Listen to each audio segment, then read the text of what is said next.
They diverted their stormwater drain directly onto my property. So I turned their flood issue into their worst nightmare. It began after a good week of constant rain. My lower pasture was always perfectly capable of dealing with storms. It has been draining naturally for decades. But this time, something went wrong. One night, my whole field became a swamp. Mud, oilified runoff, and shards of garbage collected in ankle-deep puddles and suffocated the grass where my horses normally pastured. Worse still, the stagnant water rained down on the barn walls, ready to seep in. I knew this wasn't normal weather.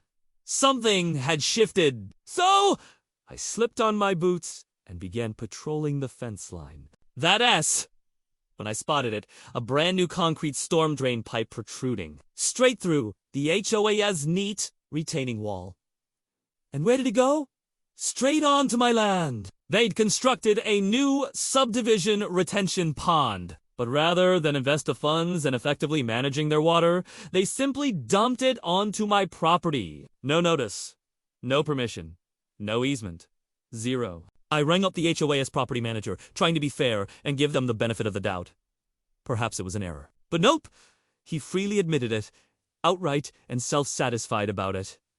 Yeah, that's normal, he replied. The water has to flow somewhere, and your pasture's at the lowest point. It's natural drainage. Natural.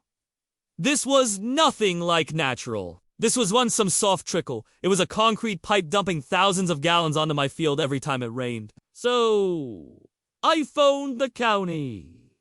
Same story. Red tape nonsense. Complain. Wait for an inspection? Someone may examine it in a few months. In the meantime, my pasture was drowning.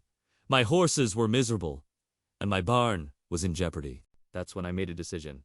Fine. If they were going to dump their problem on me, I'd return it to them. I ordered 4 loads of heavy clay, filled dirt for it, with my neighbor's backhoe. I constructed a sturdy berm just inside my fence line, a 2-foot-tall wall that diverted every drop of water away from my barn. Then, at the exact spot where their illegal pipe protruded through the wall, I placed a thick plastic liner and stacked cinder blocks in a tight half circle, sealing it tight. Now their perfect pond had no drain. 2 days later, yet another storm blew in.